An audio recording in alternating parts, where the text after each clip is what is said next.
Bay Hill News Network is an internet radio. We are affiliate with Fun City Radio USA, Cancardi Radio and Success Radio Canada and Blaze Nation Media Group. You can find Bay Hill News Network at www.bayhillnews.net. Now with ice-cold local juices to go with our rich and tasty authentic Vincentian meals made affordable, it's the award-winning Phoenix Kitchen, open 7 days with extended hours on Friday and Saturday.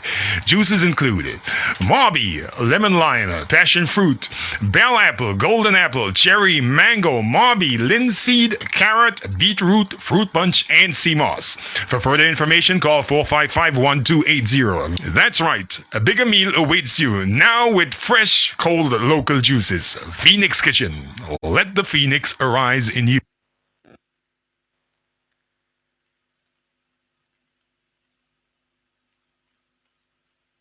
Looking for a place to relax with natural cool breeze and friendly surroundings? Then check the Bay Hill Tree Bar, located at Bay Hill Cane Garden. We have everything a bar will have. We also sell Shell 20-pound cooking gas at the Bay Hill Tree Bar. Ship your barrels and household effects to St. Vincent and the Grenadines with SVG Direct. Jumbo barrels, $70, medium, $60, and small, $50. We ship anything, name it, we ship it. Vehicles and more. Local agent, Adams Customs and Shipping Agency. 3rd floor, Baines Building, Kingstown, SVG. Telephone 1784-458-1328. In Canada, contact Michael 647-569-3285. Jambi 647-657-7362. Remember, it's free pickup at your convenience 7 days per week anywhere in the Greater Toronto Area with SVG Direct.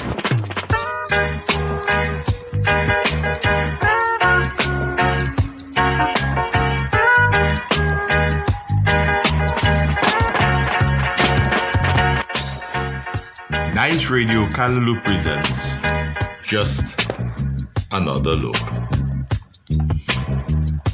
Just Another Look is an innovative, exciting, albeit decidedly provocative and yes, certainly controversial, socio-political analysis of issues of a local, regional, and international nature. Just Another Look is heard only on Nice Radio. First aired on Saturdays at 6 p.m. with repeat broadcasts on Sundays at 9 p.m. You can always catch us on the World Wide Web, www.niceradio.info. Remember, we are also on Facebook and YouTube. I am, of course, Keith Joseph. Today, dear friends, is Saturday. It is the 13th day of February 2021. Welcome to another edition of your favorite program, Just Another Look. You know, friends, many Vincentians would have found themselves almost inevitably listening to aspects of the second impeachment trial of Donald Trump.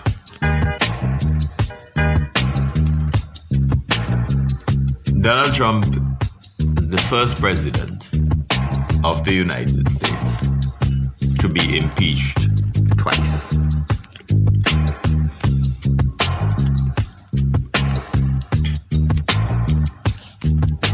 But for us in St. Vincent and the Grenadines, there are several lessons for us to learn from what has happened in the United States over the last 4 or 5 years. And what we have learned, particularly in the last year, and more particularly in the last several months.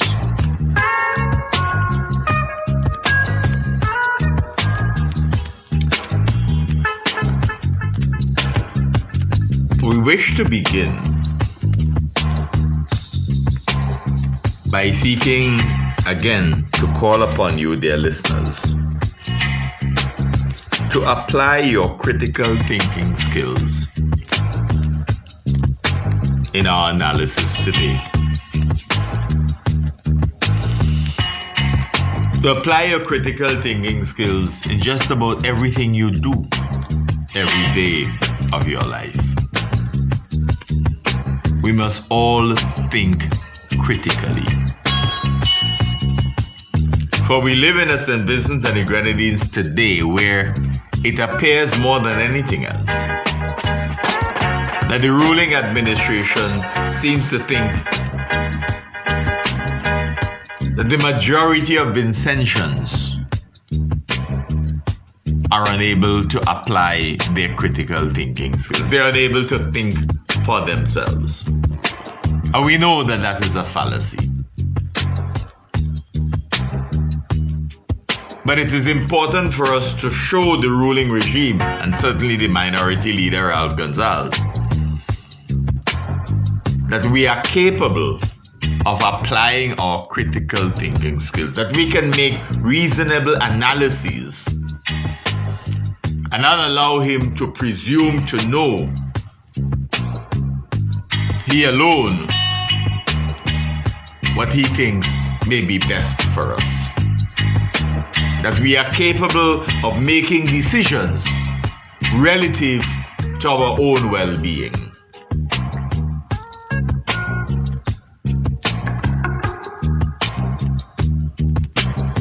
You know, when you look at the United States and the way in which things have unfolded, and you look at the beginning of a new term of office, just as happens here, each member who has been successful at the polls is asked to take an oath of office. It is a solemn act. You have one hand on the Bible and the other hand upraised, swearing that you will abide by the constitutional provisions of your office. You are swearing on God's Bible. And almost inevitably, you end with the words, "So help me God."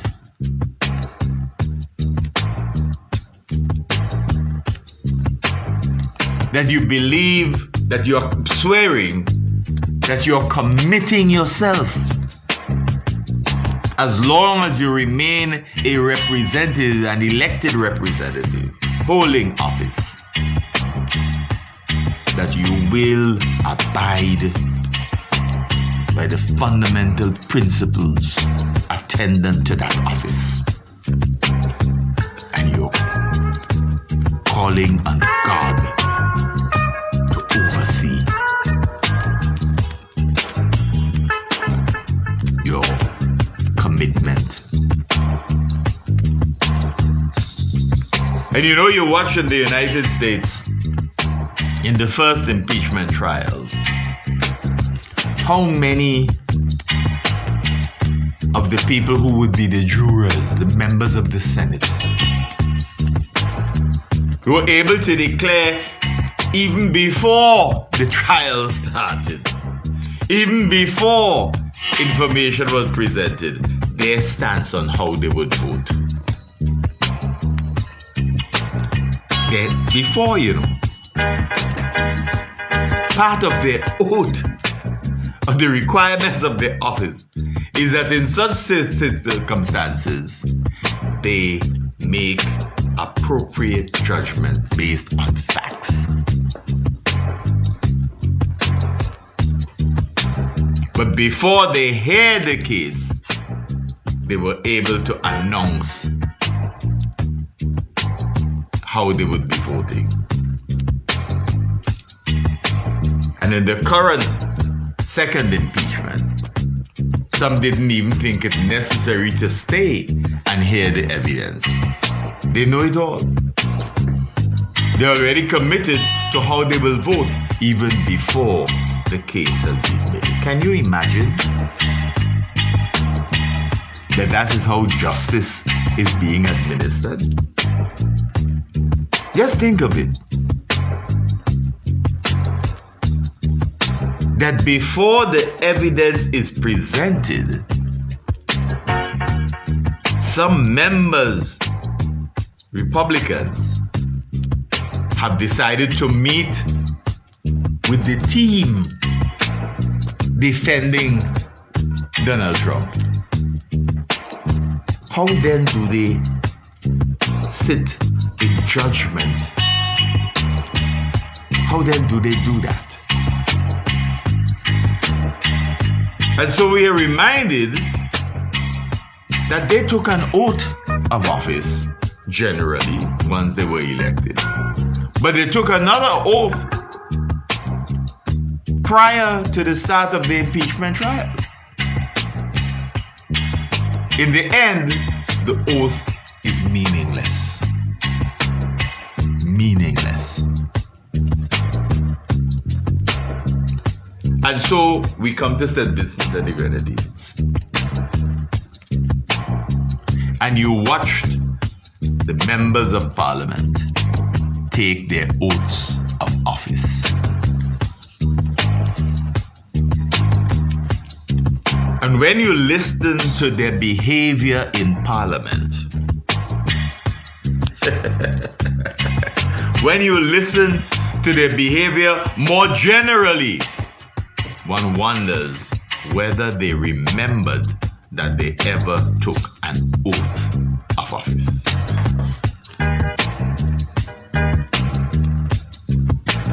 And what bothers us is that the Christian Council does not appear willing to remind the members of parliament each time that they default, to remind them of the content of their oath of office, to remind them that they took an oath of office.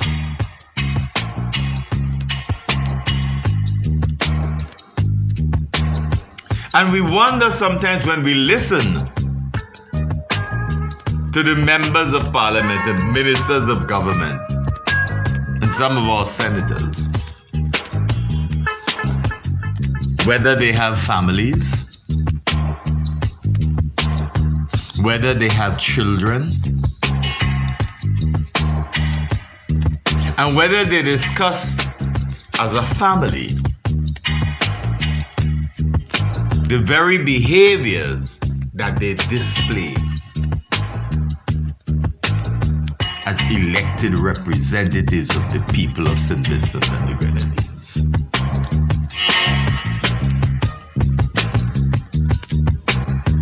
What is the meaning of the oath of office?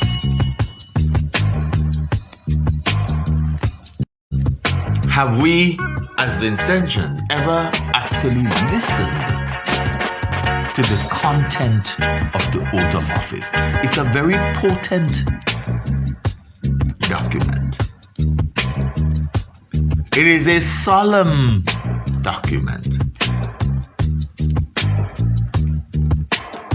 And it is the reason that the ceremony in which they engage for their swearing in is filled with solemnity. It is an important moment. But it appears that even right after doing that, many of them appear to have forgotten that to which they have committed themselves. That is why we remind you so often, how does a man who swore such an oath in St. Vincent and the Grenadines could go to a function of his party and suggest to them, we must own the jobs too. The jobs in this country must belong to our party. How is that possible? Knowing the content of the oath of office. How is that possible? That you can so readily make a dichotomy between being able to take an oath of office that commits you to representing the people, not just of your constituency, but of St. Vincent and the Grenadines, and then to go to your own party's function and say something that runs significantly contrary to that which you have sworn. And so we ask sometimes whether any of them has come to the point of ever taking seriously the oath of office to which they have sworn. You see, dear friends,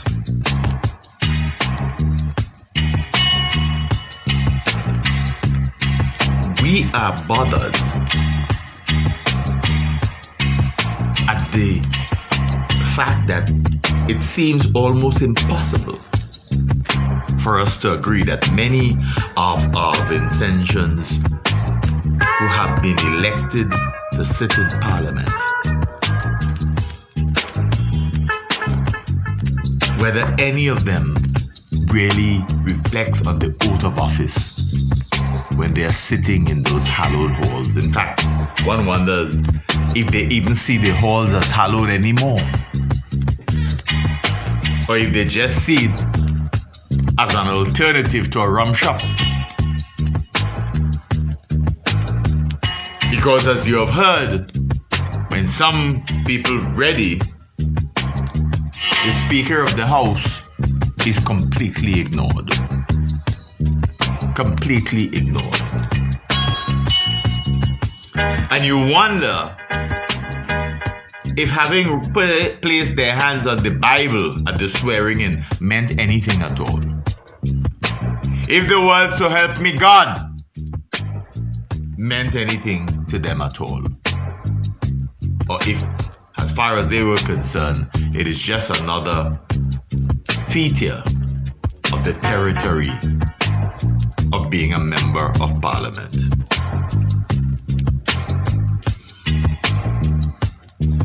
It is relevant to us, dear friends, relevant to us, to make the comparison between what we have seen live and direct on our television sets and the cable news networks, of the disdain that some people appear to have for the very oath that they swore. Because we see it here in St. Vincent and the Grenadines almost all of the time. So it's not something that is foreign to us. It's not something that is alien to us. It is something that is very relevant. We ask you, dear listeners, to take some time and reflect on the content of the oaths that are taken by our parliamentarians or elected representatives. Because the oaths are onerous. They place a level of responsibility on the part of each one swearing to it. Swearing to them.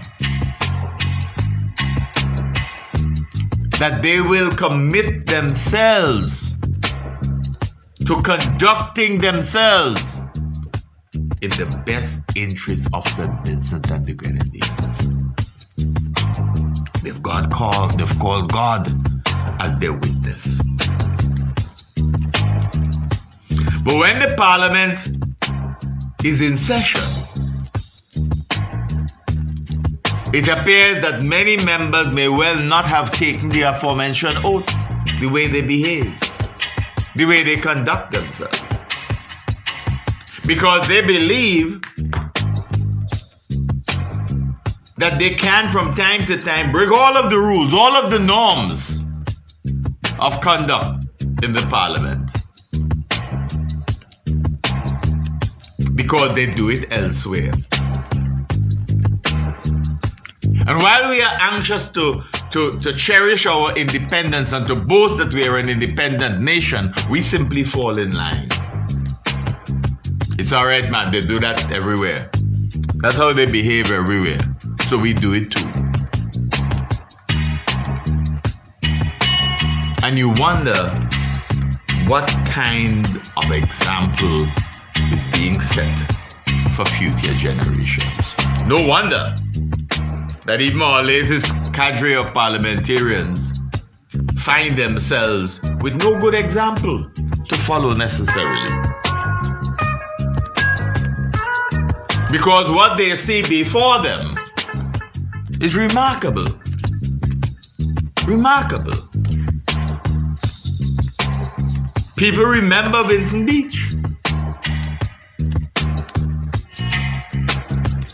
When he leveled certain accusations at the Director of Public Prosecutions at the time, Roger Gaspard, who coincidentally is now the Director of Public Prosecutions in Trinidad and Tobago.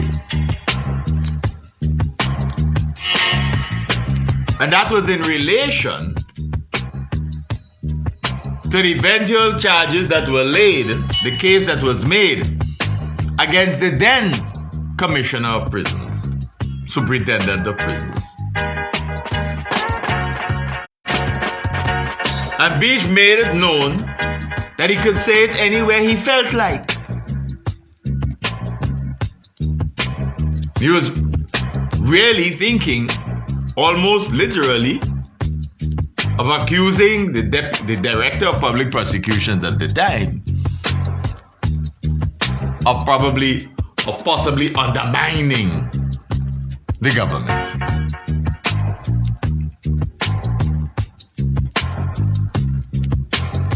This is the same Gaspard that came to this country. The Prime Minister sat there, you know.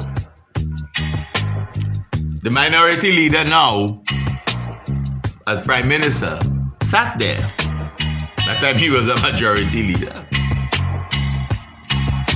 And they looked at the situation.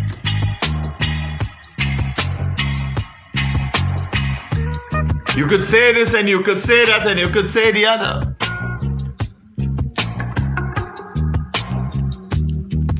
And you wonder then, what happened to the oath? You sat in January 2011 and heard a veritable monologue from Gonzalez about a plot to kill him. And you could not find the evidence to support his claims.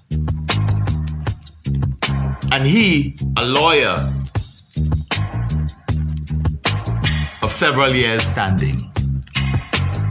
And you wonder, was he trying to make a link between his presented plot for somebody to kill him and the contention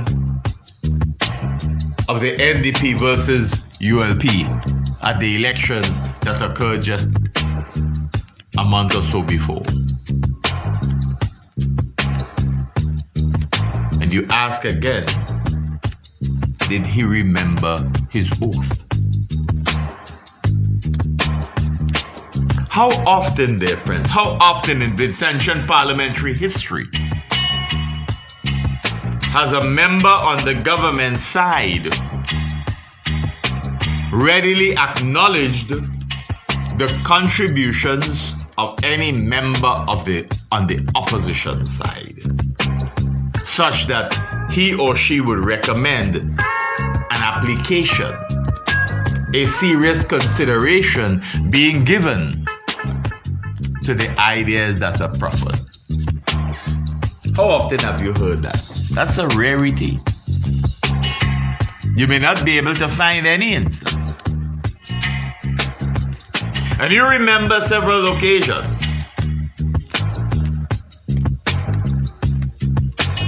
when Arnim Eustace and others asked, as members of the opposition, give us a projected cost for the international airport, and they asked over and over and over and over again until finally, months later, you got a cost. And the opposition simply said, that's not possible. That is much too low if you're building an international airport of the order that you are talking about.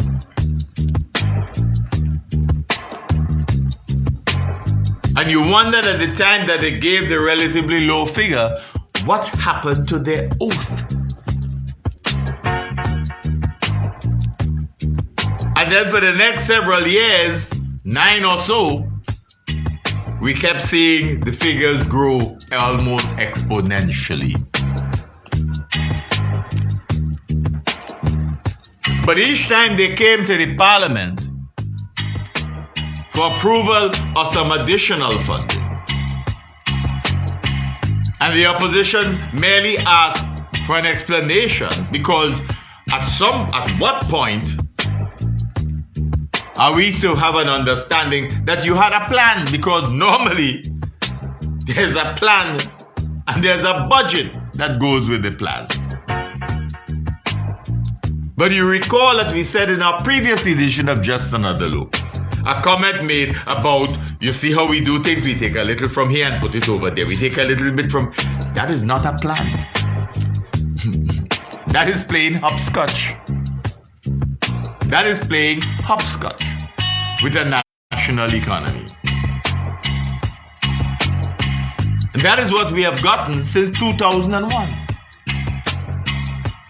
An economy that appears to be predicated on the game of hopscotch. Take a little from here and put it over there. Take a little from there and put it over there.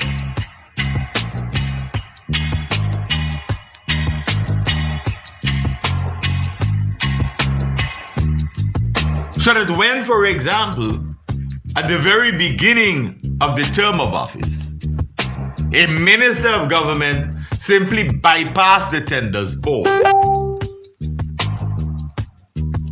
you wondered about his oath of office. And then he went public and says, if I have to do it again, I will do it.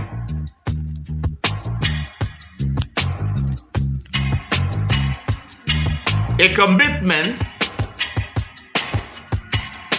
that seems to have run contrary to the fundamental tenets of the oath. And not a single member on the government side ever seemed to have thought anything about it enough to call for some sort of sanction or even an apology, because perhaps they knew in their heart of hearts they would have gotten none. So why then have the oath? If you're going to be making a mockery of it over and over and over again.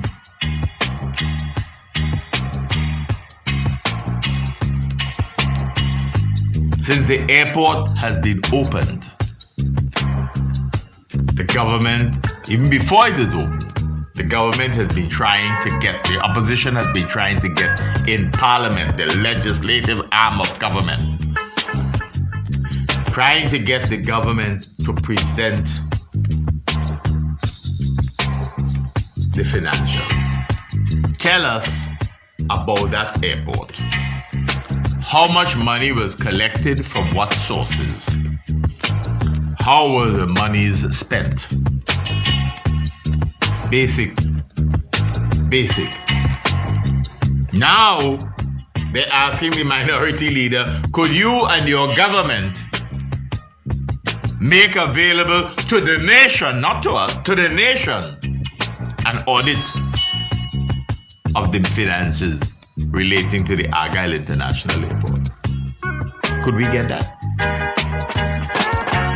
They've also asked for an audit of the Lives to Live program. You know that program? Where every now and again they see a whole set of galvanized steel, lumber, and cement coming in the country. Distributed.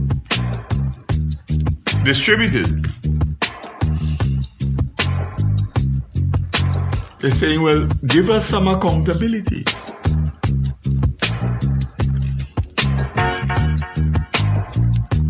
And we will see whether in their lifetime they will receive that accountability from Gonzalez and his minions in Parliament. The issue of public accountability appears to be something fanciful as far as the administration seems to think. And again, you wonder, why did they take an oath? And why aren't they reminded by the Speaker of the House, who also took an oath, about their oaths? Remind them.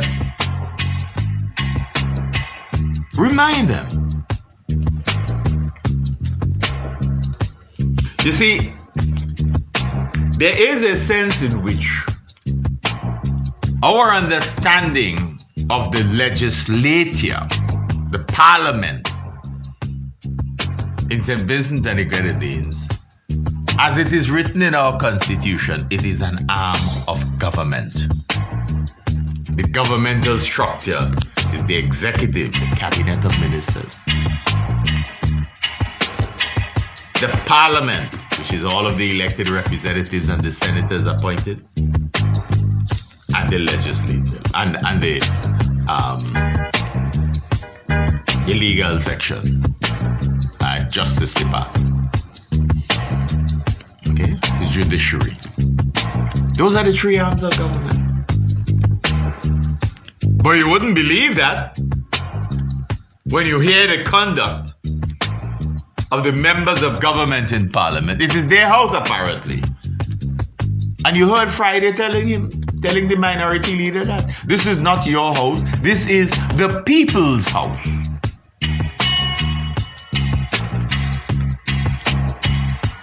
And you have heard time and again Leacock reminding the now minority leader, we are not on your plantation. Indeed, we are not on anybody's plantation. So you can't talk to us like little children. You see, the sickening political partisanship in Vincentian politics appears to significantly hinder any genuine attempt at allowing even the parliamentary decision-making process to be reflective of what is so often touted as democracy. You wonder if any of the parliamentarians on the government side ever understood the concept of democracy, or whether they believe in some sort of benevolent dictatorship.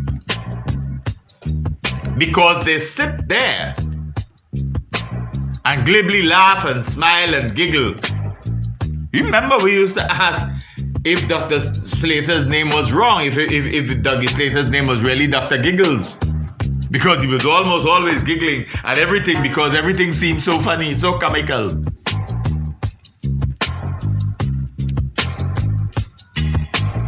And the others see nothing wrong with it. They wait. You look at them in the parliament, almost chafing at the bit, waiting for the next piece of nonsense to be said so that they could giggle again. Because as far as they appear to concern from the way they behave, nothing that the other side can say will have any impact on them and their decision making. It's all about them. They alone know And what is worse is that the young members who have just gotten into Parliament have the same ridiculous attitude. And they just took the oath. They just took the oath.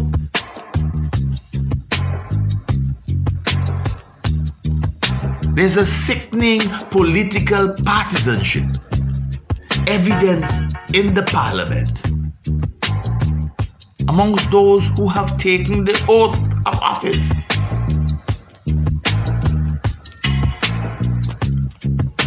When, for example, something as important to good governance as the audit of the Argyle International Airport's finances, something as important as an audit of the Lives to Live program, when things as important as those two, for an example, are requested by the opposition in Parliament, one would have expected that given their pronounced commitment to democracy, given their avowed commitment to transparency,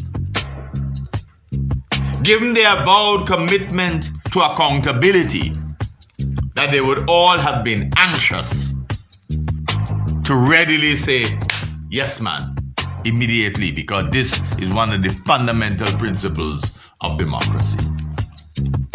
But what do you get instead? Utter silence.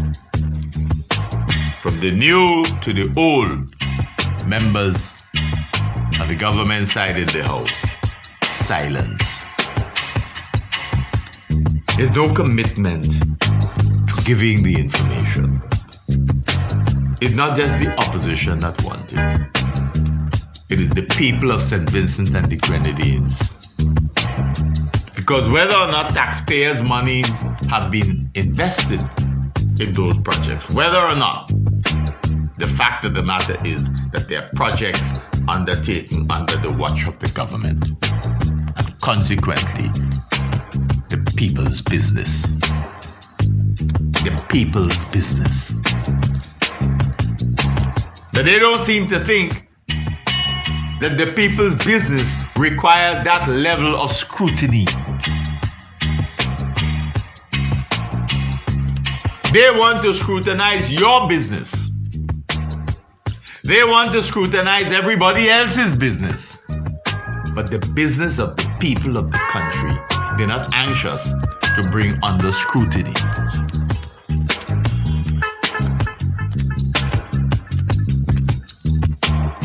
Why then did they take an oath of office? Why did they take an oath of office? Making a veritable mockery of the content of that oath. When one would have expected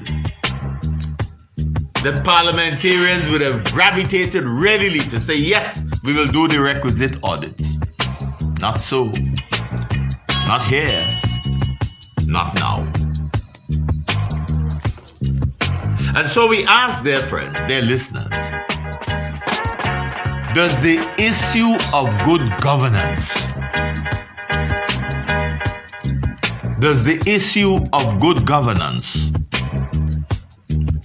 not run consistent with the fundamental principles of democracy? Does the issue of good governance not run consistent with the fundamental principles to which Parliament's members have committed themselves when taking the oath of office? We're asking you to think critically and respond to these questions.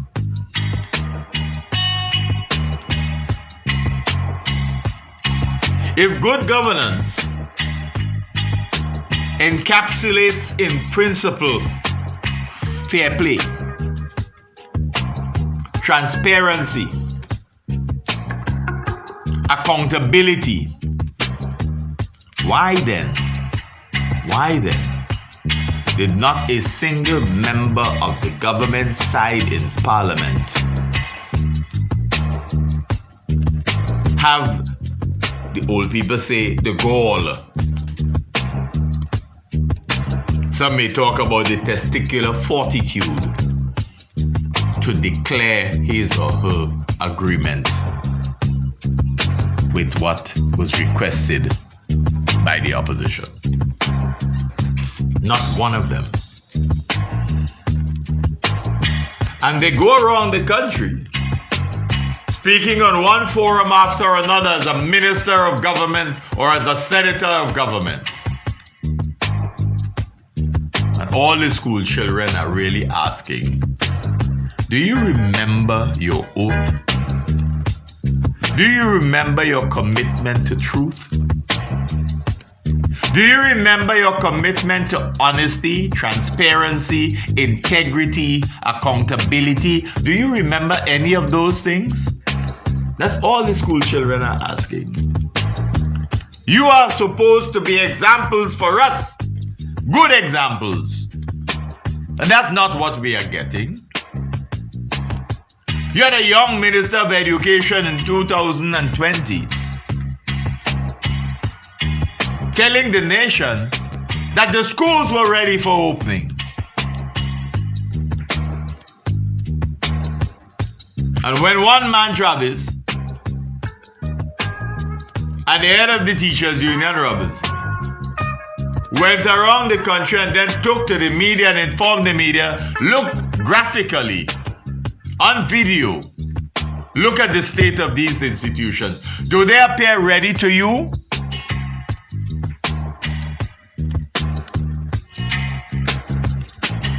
And it took another 2 weeks for them to do what these two gentlemen and their institutions had brought to light for the Vincentian public. The truth that Travis and Robertson, as the Teachers Union leader, brought to the nation forced the government to revisit what their own minister had told the nation earlier, that the schools were ready. A young Minister of Education. Was there any level of embarrassment? Of course not. Of course not.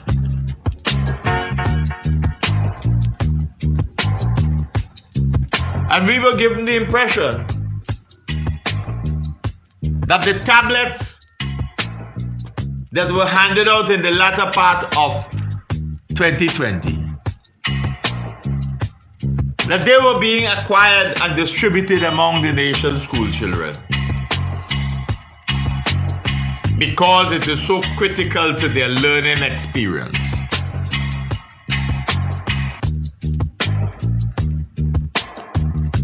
And the shameless members of government in Parliament, Tooth Moon Bagay,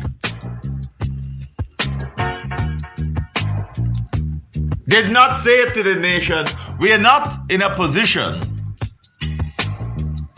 to really tell you that this is going to resolve the problems of online education, you know. That we're not yet able to give every school child one. That we can't guarantee the level of connectivity that is required to make sure everybody who has a tablet can access online teaching.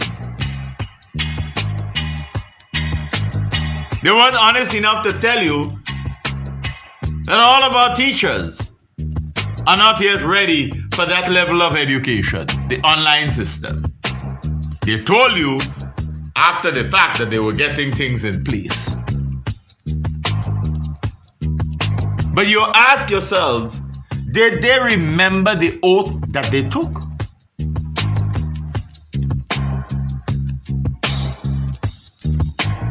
You ask yourselves critically, were the tablets bought really for online education?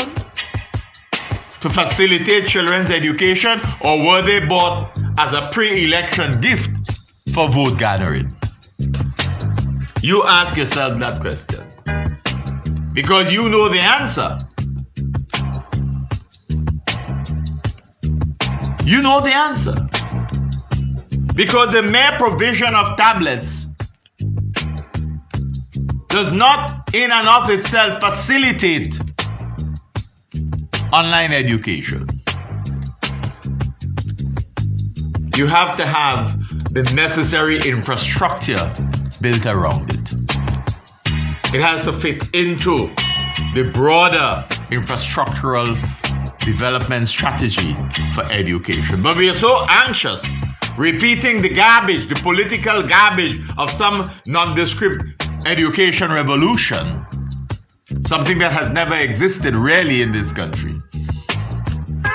But it's so ridiculously repeated by those in authority and the minions of the minority leader that they, in a Goebbelian sense, have begun to believe it.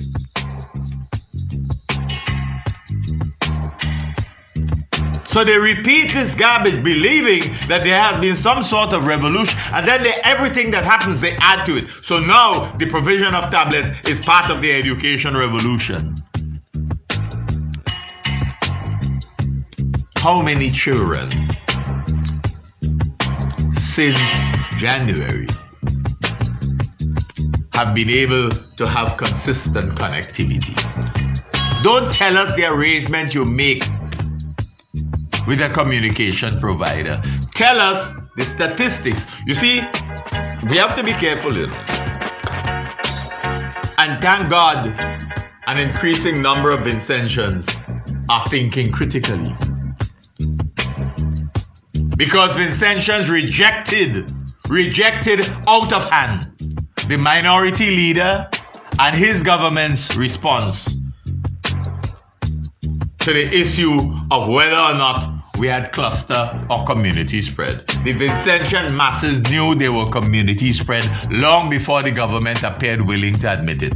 They sat down as a government and twiddling over definitions when the public was saying, hey, it's all over the place. They were hiding behind, as a government, CMO, everybody in health, and the minority leader, apparently hiding behind definitions. The horse is gone out the stable and they're hiding behind definitions. We don't have community spread, we have clusters. Look at the timeline between the World Health Organization's classification of us as having community spread, our denial that we had community spread, a la World Health Organization, and our wanting to rebuff the World Health Organization, and then our admission that we have community spread. Look at the timeline. A matter of days, not weeks, a matter of days. What were we quibbling about? As far as the Vincentian public were concerned, the responsiveness of the minority leader and his government were more than a little inadequate. They did not feel they were getting a fulsome report. They've always felt that. And in the beginning, we also said we don't want to call people's names. We don't want this confidentiality, this, that, and the other, right? But the people were simply saying, we're not asking you for people's names. Just tell us where these things are occurring so we will know to avoid it. Just tell us. But you didn't want to do that. Now, on your television news, you have statisticians giving us by area, by age, by this, by that. No, we have it ended. Now suddenly, the floodgates are open. And when the CMO started talking about spread in this community, that they started out by clinic area. And people say, well, the way you start out by clinic, Is it just around the clinic? And then he recognized that they were talking about the area covered by the clinic. And then what was the statement by the CMO? COVID is all across the country. All across the country. What I mean? What does that mean if not that in every community? That's not what it means. If it's all across the country, in all our areas covered by all of our health districts, it's in all communities. So why were we quibbling about definition? No, we don't. The World Health Organization wrong. They're wrong. They ain't saying they're right now, but they're telling you we have community spread. You have community spread. Good governance. Do they remember the oath of office?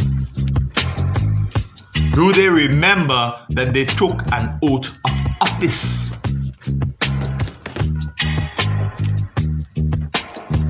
What has happened to their commitment to the content of the oath to which they swore on taking office?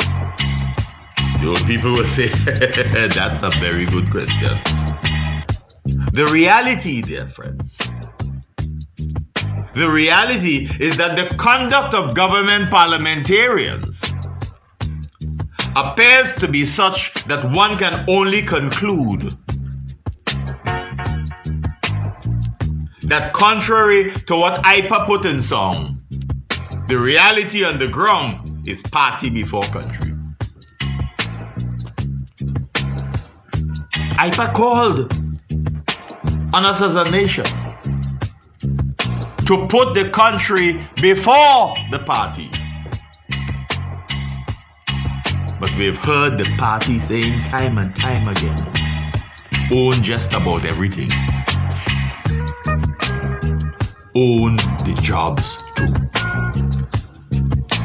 When you look at the behavior of the government parliamentarians,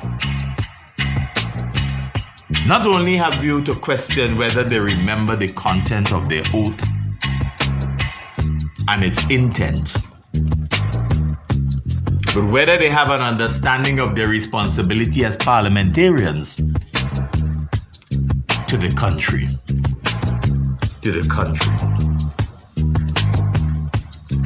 You see, the allegiance appears to be more to the minority leader and to the party, the ULP, than to St. Vincent and the Grenadines. Because what you want, you know, is why there's a program called Lives to Live, you can look at who are the beneficiaries living the good life in St. Vincent and the Grenadines, and analyze their political affiliation, analyze the good fortunes that they have of being loyal to the party. You wonder if they remembered the commitment they made in taking the oath of office at the beginning of their tenure. And if they remember that it ended with "So help me God." Do they ever remember it? Does anyone, even a family member, says, "Daddy, Mommy, do you remember that you took an oath of office? The things you said in Parliament today didn't make any sense relative to your oath in office. So why did you do it?" If your own family members, including your children, cannot bring to your notice fairly and squarely your failure to adhere to the commitment you gave when you took the oath of office, then nobody else could. Nobody else could. And that is why you feel sorry for spouses some of our parliamentarians. Because you see how the parliamentarians have shrunk. Many leave you wondering whether or not they have any integrity left.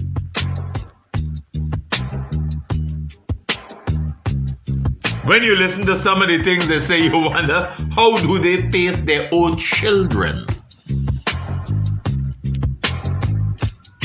Or is it that they just put on earmuffs when they get home, not wanting to hear the comments of their own family members? Or alternatively, have they been able to, in the Goebbelian sense, so lied to their own spouses and children that all of them in the household have begun to believe in what has been perpetrated? You know, the minority leader, Ralph Gonsalves, often finds himself quoting scripture. In fact, sometimes you wonder what exactly is the intent. Because as we know, you know, the old people say even the devil quotes scripture. The quoting scripture in and of itself doesn't mean anything. It means absolutely nothing. But he may well be aware that in the political culture of the Caribbean, including the political culture of St. Vincent and the Grenadines, religion has always been engaged or involved in convincing people. That is why so many of our early local politicians sounded like preachers. They spoke on platforms like preachers. And they invoked religion over and over again because they felt that if you are religious and you present yourself as a candidate believing in religion, that you're better off in terms of getting their vote. Just another look is saying here without fear of contradictions that many of our current politicians are still of that belief.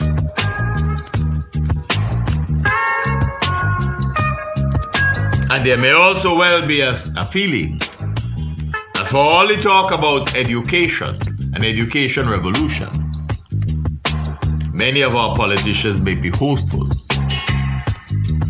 that the education of our people does not extend to the point where people will engage in critical thinking and challenge them when they come to house.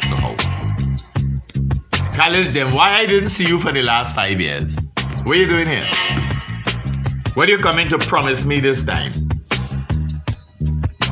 How have you in Parliament changed my life and the quality of life of the Vincentian people? Don't point to buildings and tell me I build that and I build that. Buildings are of little consequence. And you know what is fundamental? And the minority leader knows that. Because he was once a socialist. He was once preaching socialism. So he knows the criticism that socialists in the Caribbean, left-wing politicians in the Caribbean had to say about ruling regimes that engage in megalomania. Building, and pointing to buildings as advancement and development. No, when they're in office, they point to the same set of buildings. You see what I did? I build police station all over the place, mini hotels. I build bridges. I build this. I build that. I build that. That's it. I build the airport. I build in hotels. I build in this. I build in that. Buildings. When they were the ones, when they were socialists or preaching socialist ideologies, were telling you don't allow yourself to be fooled into believing these capitalist governments that are anxious to show you what they have built as their legacies without talking seriously about how they have positively impacted the lives, the quality of life of the people of the country. How many Vincentians are engaged in any discussions by the minority leader with regard to reparation? They're doing their own thing. The CARICOM leaders doing their own thing with Hillary Beckles as their advocate. They're doing their own thing. Because in a very real sense, reparation is not about you, the people. Reparation is about them in government being able to thump the chest and say, we're looking out for you, you know. We're looking out for you. We're looking out for you because we're looking for reparation for all the years of wickedness that they did to people. We're looking out for you. And you know, as well as we do, that when the money comes, if any comes, who gets it? The government. What do they do with it? They spend it. You may not see any of it. But they're always doing things for you. As Douglas Hall, the scholar, says, the biggest problem with Federation and why it fails, just like why CARICOM fails, why the OECS fails, because it is not about people. It is about politicians and technocrats who operate on the belief that they know what is best for the people of the respective regions and set about doing it, not taking the people with them, not involving the people at every step of the way, including the formulation of their needs, their own beliefs. They don't think that you think. They believe that why you elected them is because you want them to think for you. In other words, you eat your own school fees because you're not bright enough to tell them what you're supposed to tell them. That appears to be the general modus of our politicians. They talk on behalf of people. They don't let the people talk for themselves. They don't let the people talk for themselves. You think if the people talked for themselves, we'd have put our most expensive medical facility near the red zone? You think the people would have done that? Do you think the people would have done that? But they do it because they know what's best for you. So among the places to be evacuated, should there be a crisis with Mama Soufriere, a serious eruption, an explosive eruption, we also have to vacate our most expensive medical facility. That's how bright they are, you know. And you ask yourself, when it was being constructed, was there any consideration given to Mama Soufriere? Or was greater consideration given to the fact that I want my constituency to look good? When people talk about the poverty assessment report, and they talk about where there have been increases as opposed to where there have been declines in poverty, speak for itself. But remember, they tell us, don't accept that report. That has to undergo peer review. It has to undergo this. It has to undergo that. You don't hear anything about it since they took office. Put it on the back burner. It is you, the people, that have to keep it on the front burner.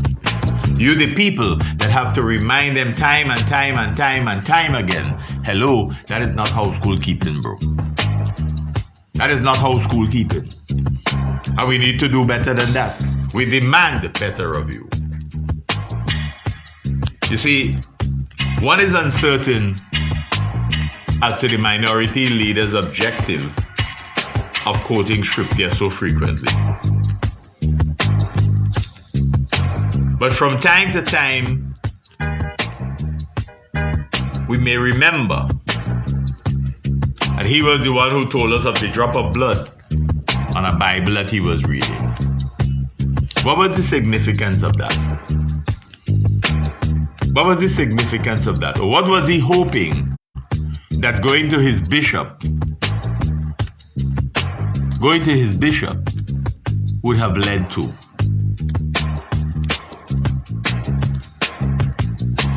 And that's why we said from the very early, it had to be that it was unfortunate, if he was reading the Bible at all, that it was unfortunate that a mosquito may have passed by while the book closed, or the breeze blow the leaves of the mosquito. What was the intention? What was the intention of going up to Mount St. Benedict? To convince who of what? Because people know Ralph Gonsalves' political history. And in that history, now, there's a challenge for those who understood his political history. There's a challenge because those who know his political history, his political ideologies fundamentally, are asking themselves, okay then. So now he's quoting scripture better than many preachers. And some may be asking themselves, what exactly is the game plan? What exactly is the game plan? Now we are hearing not just more frequent scriptural quotes, but we have most recently, we got the diatribe on why you don't go to a Catholic church in Kingston and this and that.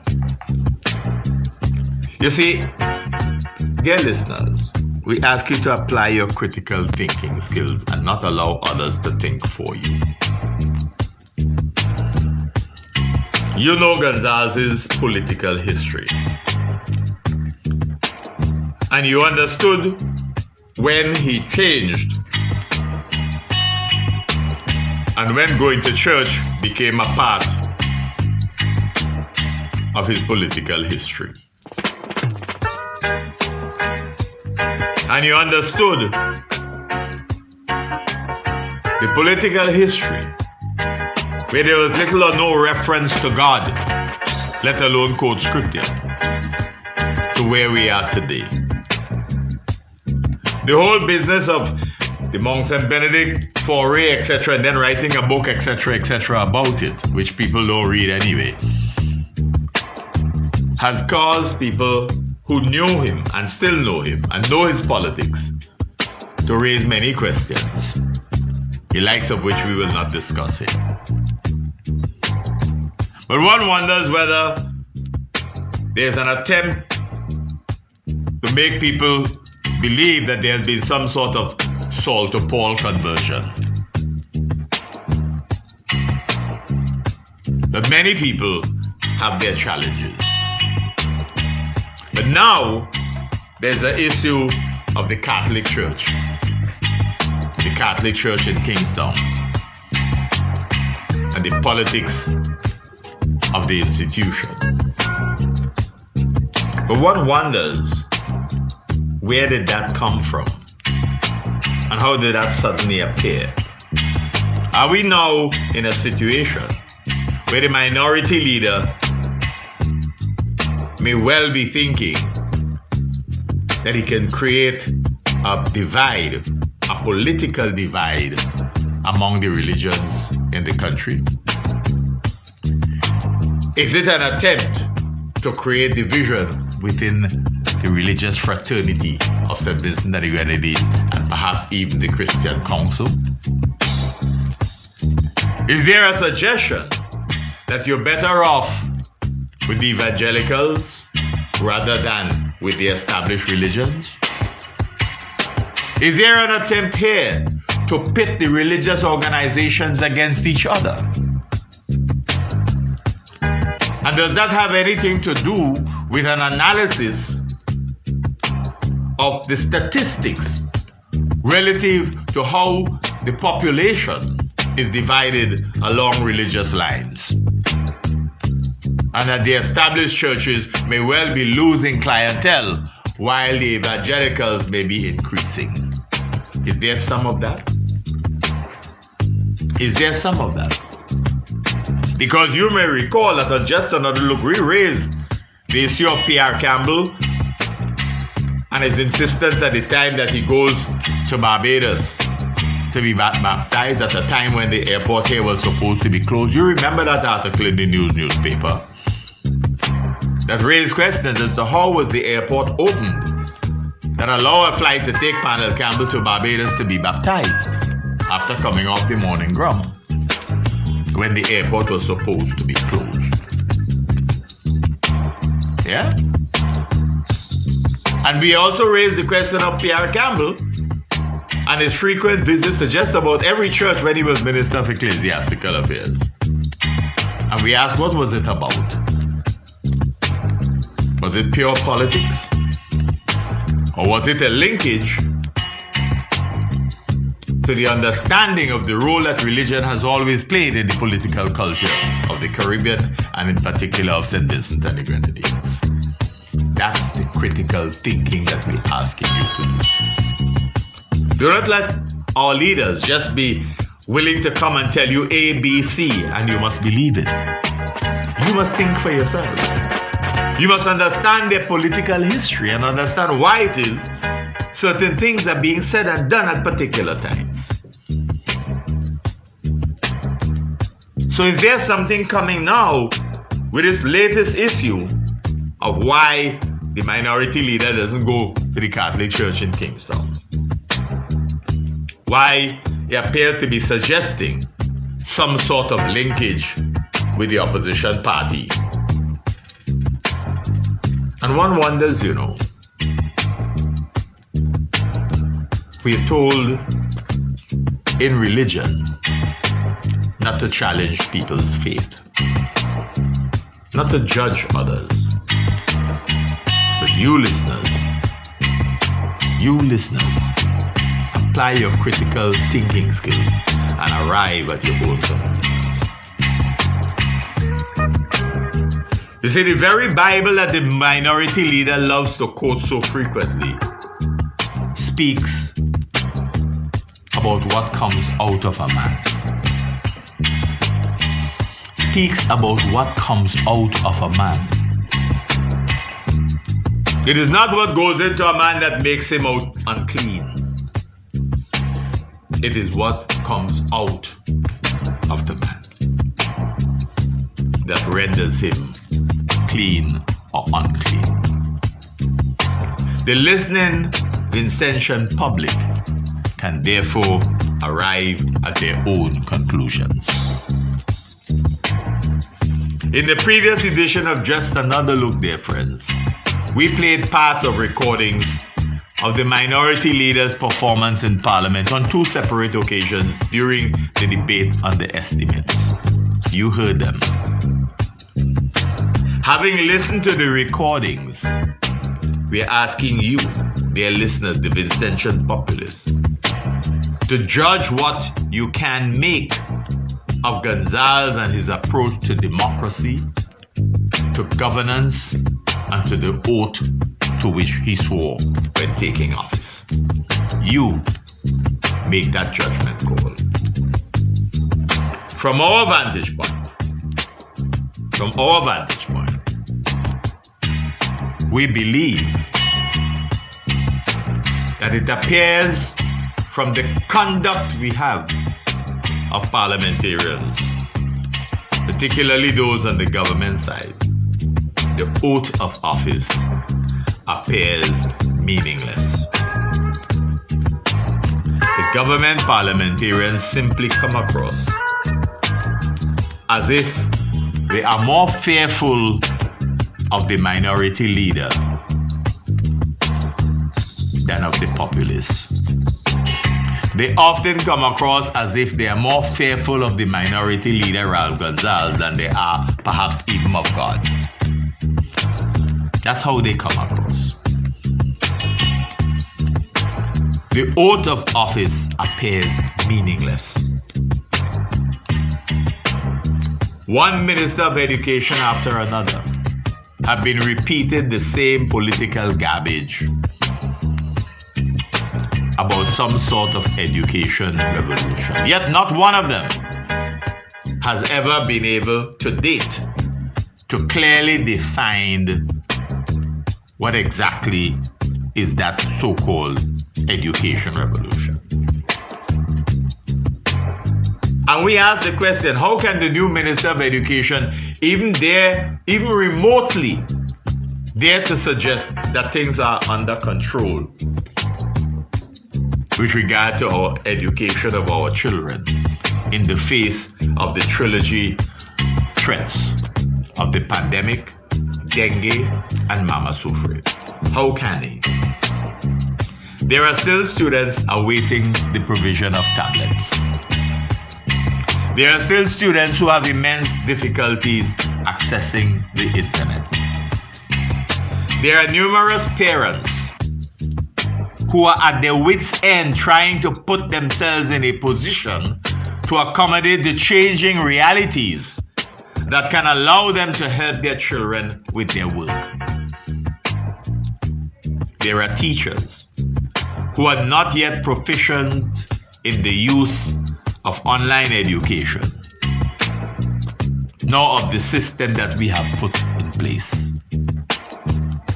The oath of office, dear listeners, the oath of office of all parliamentarians ought to translate into government ministers telling the truth at all times. Not a diluted version of the truth, not a truncated version of the truth, but pure, unadulterated truth. And we ask you, the public, when you meet them, when they come to talk to you, ask them. We ask their children, ask your parents who are parliamentarians. Challenge them on truth.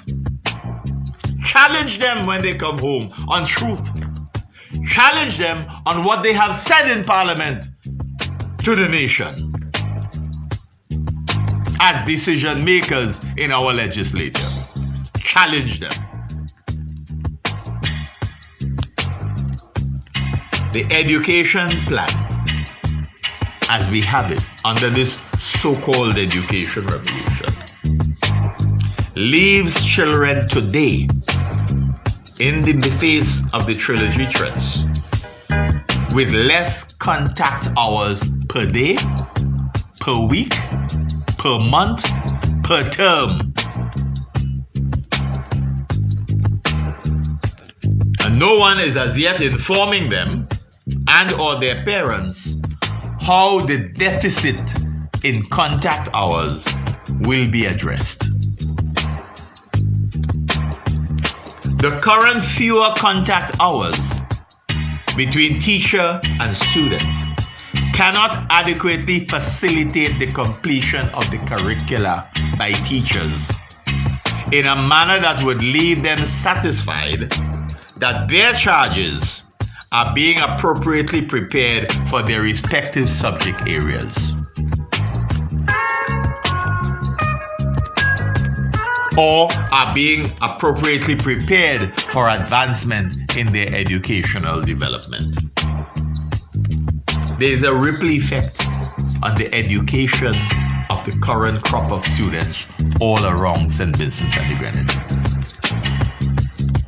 The fact that the Minister of Education was a teacher and a principal does not change the price of eggs in respect of the state of our education of our children currently.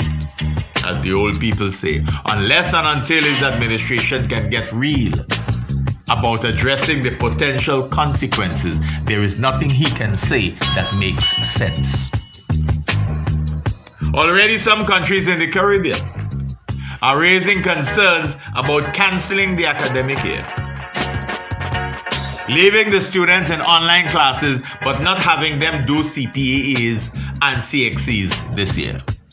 This is because they are evaluating the woeful inadequacies in the existing delivery of content to students, and the reality of them as teachers being unable to get their students to where they ought to be by the end of term 3.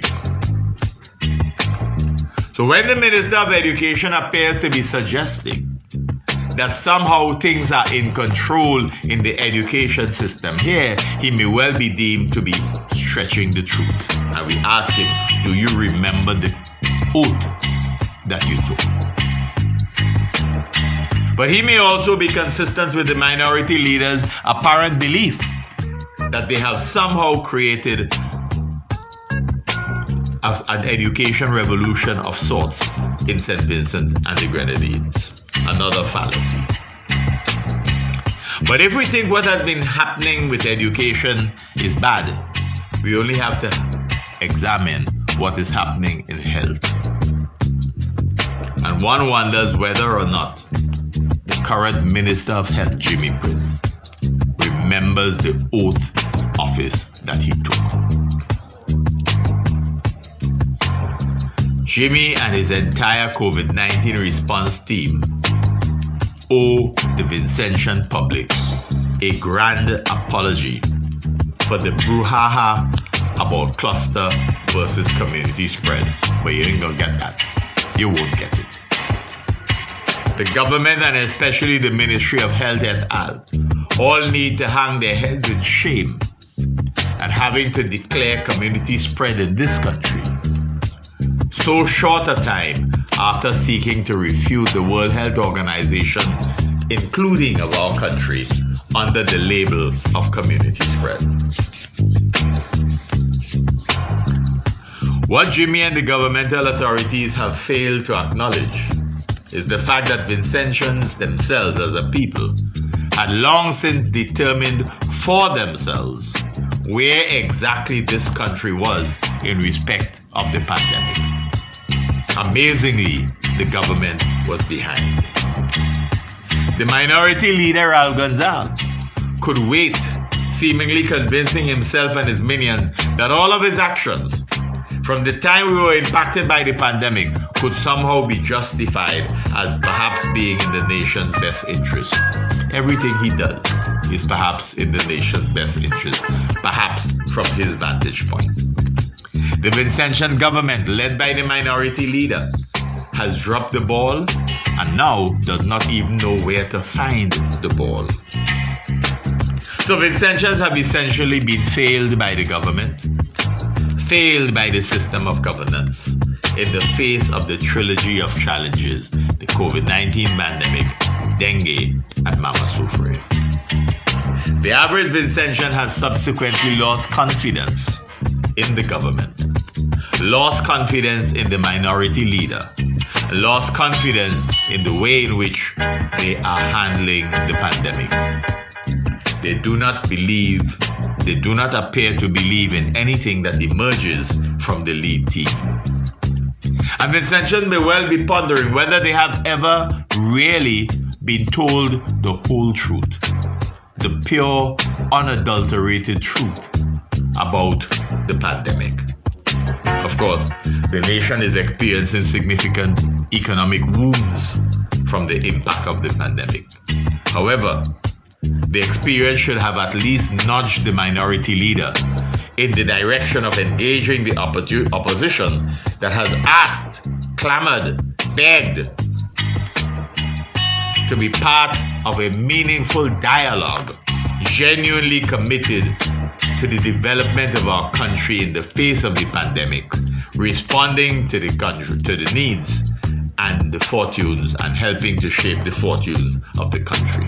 That has not happened. Such an action of bringing the parties together would have been much more than a boon for the minority leaders' flagging popularity. It would have signaled an impressive recognition of the importance of bipartisanism in Vincentian governance. But the government controls the cabinet. The government controls the parliament. The Constitution gives the opposition a major role in Parliament through its elected representatives, But unfortunately, the ruling ULP regime, in spite of the oath sworn to by its parliamentarians, continue to ignore the members on the other side of the hall. What is amazing is the fact that even in our schools, the students are being taught that our government has 3 arms. Our students are being taught in the classrooms for CXC and CAPE and everything else that the legislature is an important arm of government. It is the lawmaking body of government. And yet they live a reality that was captured best by the 2 tapes we played last time of Gonzalez's behavior in Parliament. What are those students supposed to think about how governance operates in this country? But you know, dear friends, we ought to be bothered. We ought to be bothered. Because we believe that the insistence that politics must be separate from religion or religion from politics is something of a fallacy. Religion is supposed to serve as a guiding life principle. It is a guiding life principle. It is supposed to impact our thinking processes, our ways of acting, our ways of behaving. And to suggest otherwise would be to render religion itself meaningless. It is unfortunate that here in St. Vincent and the Grenadines, the Christian Council has appeared hesitant to call a spade a spade. It appears that our Christian Council prefers to either remain silent on seriously contentious issues impacting their respective congregations and their people, and instead call the spade a teaspoon. That's what they do. They call the spade a teaspoon. They know that Christ addressed every aspect of life. There was nothing that he was afraid to touch, because his tremendous faith allowed him to know what he had to say. Our Christian Council appears decidedly coward. Decidedly coward. And chooses to speak only when it appears that they deem it necessary, but more often than not, that necessary is prompted more often than not by what the government seems to be saying. So the recent day of prayer, emerged from the minority leaders' big brouhaha, taking time off. I'm giving you the Friday, the Monday, you have time off. Alright? And they say, perhaps the Christian Council and the religious leaders will have a day of prayer. And so they do. But the same Christian Council must remember the gospel fest of sorts that was part and parcel of the political campaign of the ULP at Annisvale on the old E.T. Joshua Airstrip.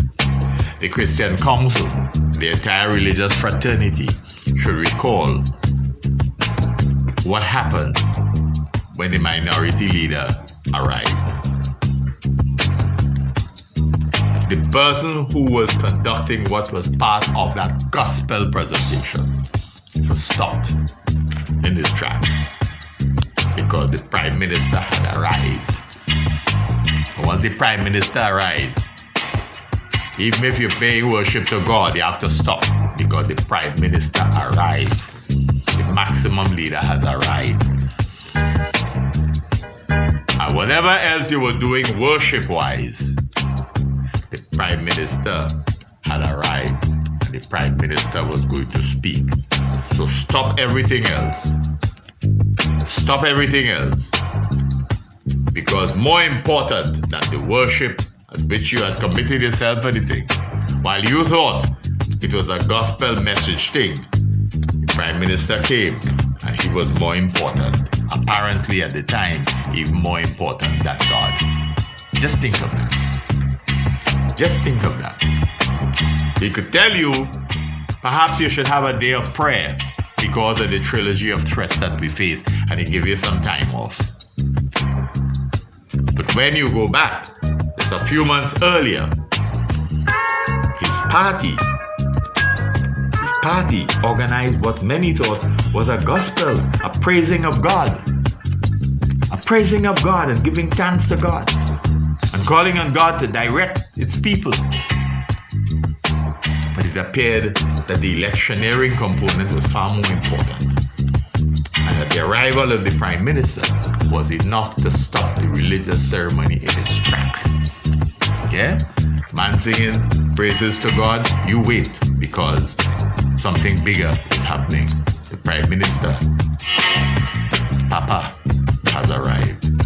Who then was more important to the ruling regime and the leadership of the Unity Labour Party? Just think on that.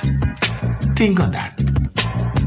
You who are faithful, you who are religious oriented, you who believe that religion is important, you think on that and determine for yourselves where you should be heading.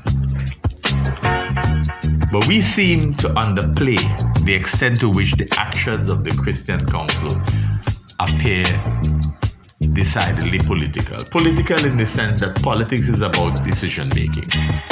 It is not about party political biases, even though that may occur. In the purest sense, politics is about who gets what and who influences and determines who gets what.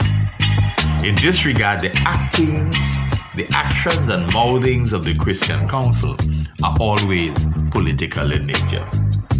It is their understanding of politics that makes them so weak.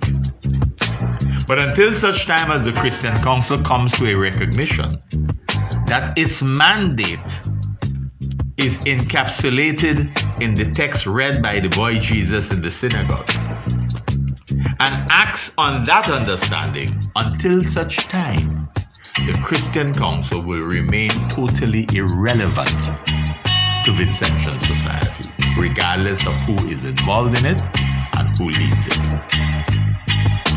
Indeed, as it currently stands, the average Vincentian does not listen to the Christian Council and may well ponder whether the members of the Christian Council ever listen to themselves, and more importantly, whether the members of the Christian Council even take themselves seriously.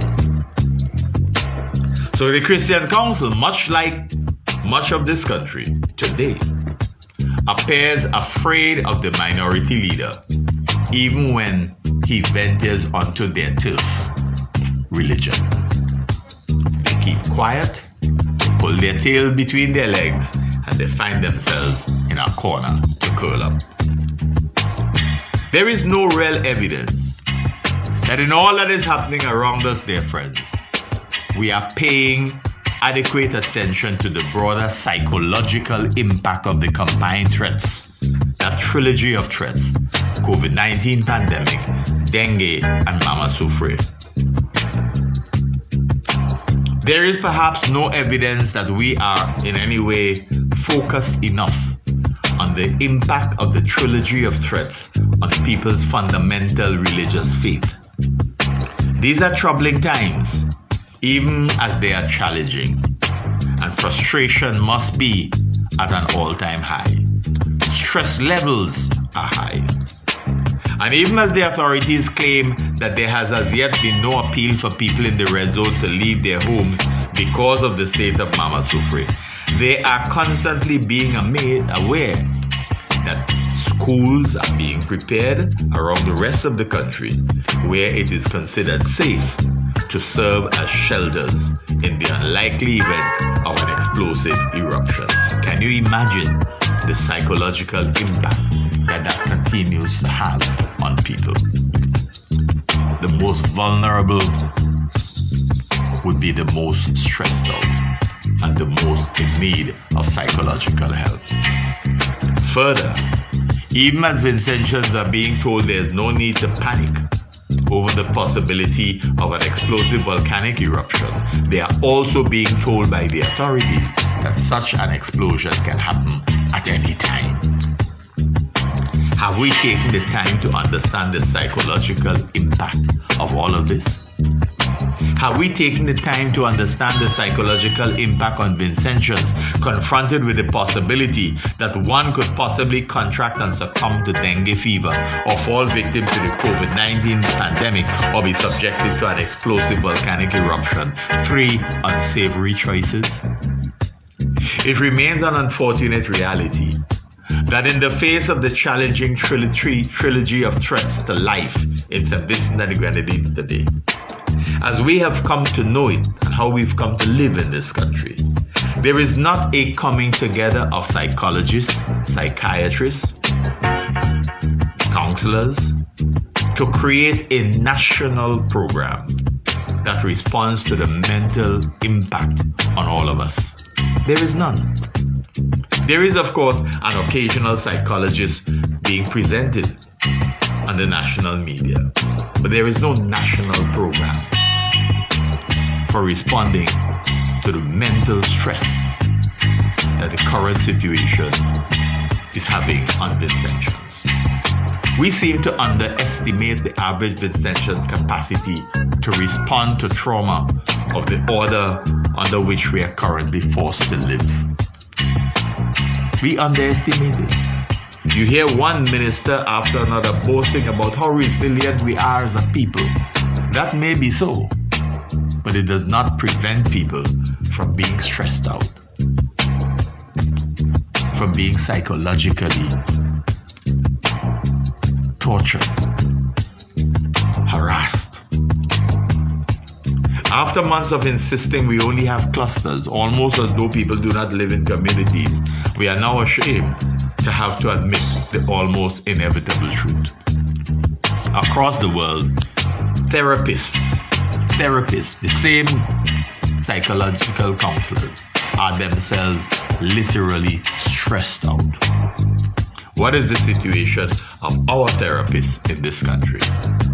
How have they been engaged to help Vincentians at the broader national level? Is it that we believe that we are so resilient that we are taking their mental health for granted? The love that the ULP claims to have for Vincentians does not yet appear to extend to their mental state. Or we will have massive celebration from the ULP, because that is all they know. Celebrate. Those who can celebrate are the minions behind the minority leader. Others may not have such a privilege. Some may suggest, alternatively, that the ULP love is decidedly skewed in favor of its own supporters, with almost total disregard, if not disrespect, for the rest of Vincentian society. The minority leader appears to have somehow convinced himself that reading and quoting scripture is all that there is to religion. His most recent explanation of his cessation of attending church in Kingstown, at the Catholic Church in Kingstown, may well be considered to be as vacuous as many of his explanations appear to be. Enough said.